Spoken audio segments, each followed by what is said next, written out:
सूर्यदेव बिनती सुनो, पाऊं दुख अपार, उम्र बढ़ाओ पुत्र की कहता बारंबार। सूर्य भगवान की जय। जीवित पुत्र का व्रत की कथा। एक समय जब भगवान कृष्ण द्वारकापुरी में निवास करते थे, उस समय एक ब्राह्मण भी द्वारिका में रहता था। उसके 7 पुत्र काल की गाल में बचपन में ही जा चुके थे।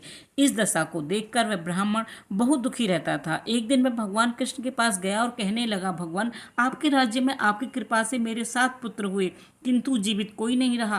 क्या कारण है? यदि आप अपने राज्य में किसी को दुखी नहीं देखना चाहते तो उपाय बताइए। भगवान बोले, ब्राह्मण सुनो, इस बार तुम्हारे जो पुत्र होगा उसकी आयु 3 वर्ष की है। उसकी उम्र बढ़ाने के लिए तुम भगवान सूर्य नारायण की पूजा करो, पुत्र जीवी व्रत को धारण करो, तुम्हारे पुत्र की आयु बढ़ेगी। ब्राह्मण ने वैसा ही किया। जब वह परिवार सहित हाथ जोड़कर खड़े होकर भगवान सूर्य की विनती कर रहा था, इतना सुनते ही सूर्य का रथ वहीं रुक गया। ब्राह्मण की विनती से प्रसन्न होकर सूर्य ने अपने गले से एक माला ब्राह्मण पुत्र के गले में डाल दी और आगे चल दिए। थोड़ी देर में यमराज उस ब्राह्मण पुत्र के प्राण लेने आए। यमराज को देखकर ब्राह्मण और ब्राह्मणी कृष्ण को झूठा कहने लगे। ब्राह्मण कृष्ण भगवान अपने अनादर जानकर तुरंत सुदर्शन चक्र लेकर आए और बोले, इस माला को यमराज के ऊपर डाल दो।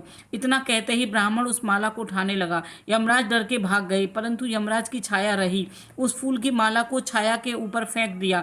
इसके फलस्वरूप वह छाया शनि के रूप में आकर भगवान कृष्ण की प्रार्थना करने लगी। भगवान कृष्ण को शनि के ऊपर दया आ गई और भगवान श्री कृष्ण ने शनि को पीपल के वृक्ष पर रहने को कहा। तब से शनि की छाया पीपल के वृक्ष पर निवास करने लगी। इस प्रकार भगवान श्री कृष्ण ने उस ब्राह्मण के पुत्र की उम्र बढ़ा दी। इसलिए भगवान जिस तरह उस ब्राह्मण के लड़के की उम्र बढ़ाई, इस तरह सभी की उम्र बढ़ाना।